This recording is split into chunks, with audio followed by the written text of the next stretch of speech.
Hare Krishna. Welcome back to the series of discussing Bhagavad Gita. Today we will be discussing 9th verse from the 12th chapter of Bhagavad Gita. Om Jnanatimirandasya Dhanañ-jaya Chakshurunmilitam Yena Tasmai Shri Gurave Namaha. Vanchakalpatarubhyascha Kripa Sindhubhya eva cha Patitanam Pavanebhyo Vaishnavebhyo Namo Namaha. Shri Kṛṣṇa Chaitanya Prabhu Nityananda Shri Advaita Gadadhar Shri Vasadi Gaura Bhakta Vrinda Hare Krishna Krishna Krishna Hare Hare Hare Ram Ram Rama Hare Hare. Hare Krishna. So text 9 is atha cittaṁ samādhātuṁ na śaknoṣi mayi sthiram abhyāsa-yogena tato icchāptuṁ dhanañ-jaya. Translation. My dear Arjuna, O winner of wealth, if you cannot fix your mind upon me without deviation, then follow the regulative principles of bhakti-yoga. In this way, develop a desire to attain me. So here, after indicating in the text 8 the perfectional stage of attaining Kṛṣṇa, where one's mind and intelligence is fixed on Kṛṣṇa, Kṛṣṇa is giving an option here in text 9 of sadhana bhakti or regulated devotional service. So this verse is actually describing two processes of bhakti yoga, the raga bhakti and sadhana bhakti. Raga means where a person has attachment to Kṛṣṇa and activities in Kṛṣṇa consciousness, and sadhana bhakti means a regulated way of performing devotional service, where a person may not have attachment to Kṛṣṇa or even the process of devotional service to Kṛṣṇa, but one still does it out of obligation. So the process of bhakti yoga, very elaborately described by Rupa Goswami in Bhakti Rasamrita Sindhu. But this bhakti of yoga is a very strong means of purifying one's senses. Purification of senses and mind is automatically achieved through the process of bhakti yoga. Because love of God is dormant in everyone's heart. It's not something that needs to be imported from outside within. It is already there within everyone's heart. Nitya siddha Kṛṣṇa prema sadhya kabho noy. Shravana adi shuddha chitte karoy uday. The love for the Supreme Lord Shri Kṛṣṇa is not something that needs to be transported from outside. It is there within us.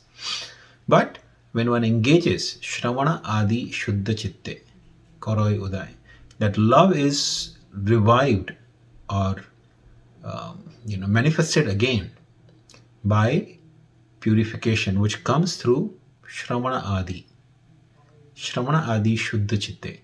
When the mind is purified through Shravana and Kirtan, then one's dormant law of Kṛṣṇa is again manifested.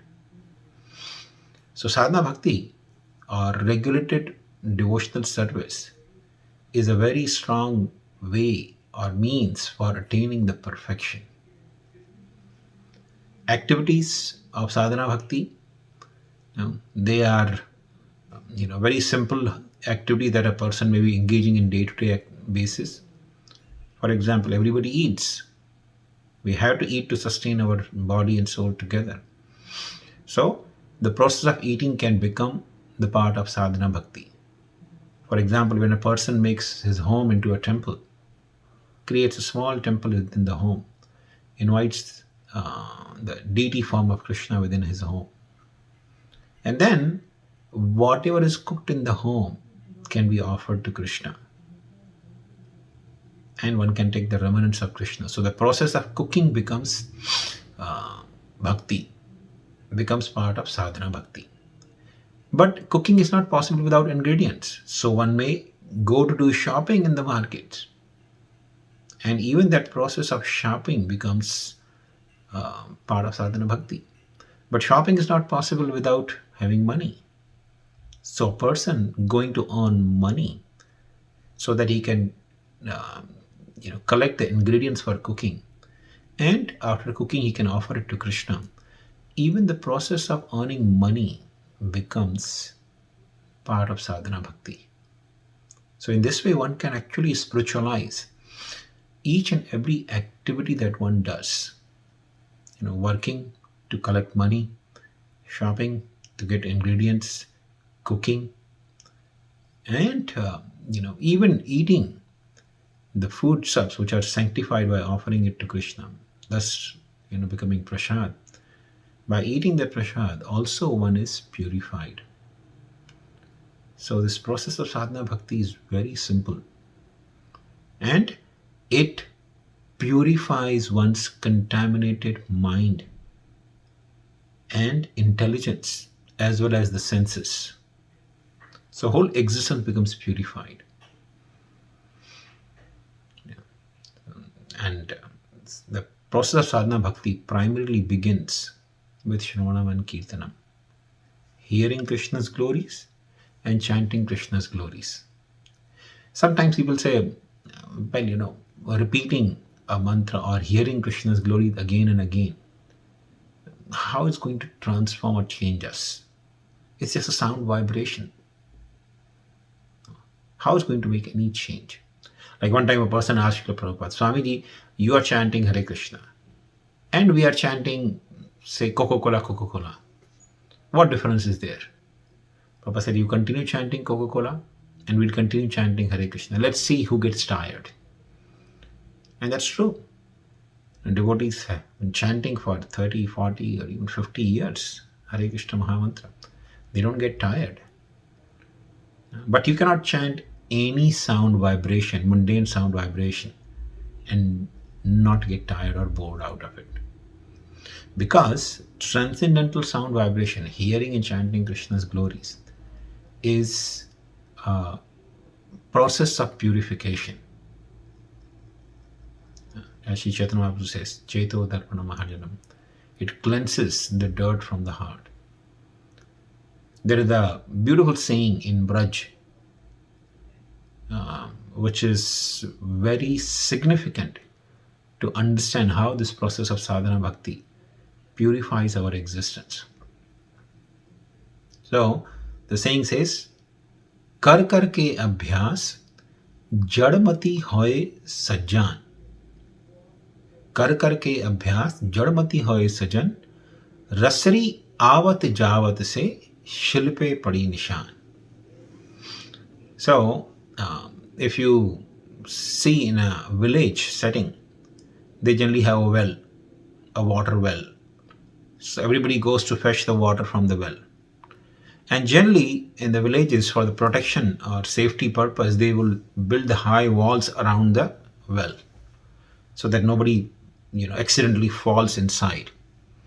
So it will be generally above the human level, or at least till the neck, so that you cannot fall down so easily in the well until one climbs on the wall.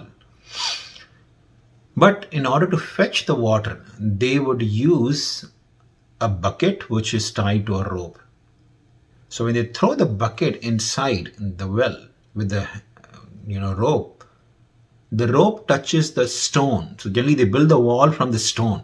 They don't build the wall from concrete or something, but they generally build the wall from the stone, a solid stone.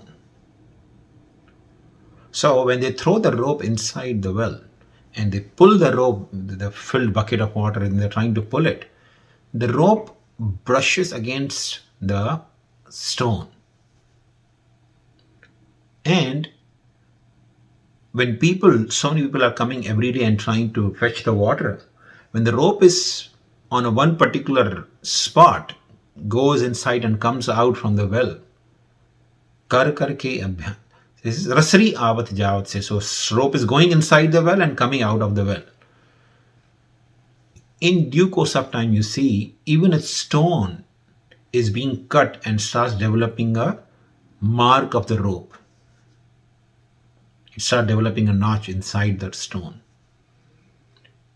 If somebody gave me a stone and rope saying that you cut the stone with the rope, I'll say you are crazy. How that is possible? How can you cut the stone with the help of a rope? But it is there. In villages, it happens. The stone is cut simply by the rope. And how that happens? Rasri avat javat se. The rope is just constantly rubbing against the stone. So the soft rope, if simply rubbing against the hard stone, can make the stone melt or break. So similarly, our mind and our intelligence may be polluted. Our consciousness may be very much polluted. But kar ke abhyas, by repeated practice of process of sadhana bhakti, our consciousness also becomes purified. So this is what Kṛṣṇa is explaining here in this verse, that the process of sadhana bhakti one should adopt if one is not able to constantly remember him.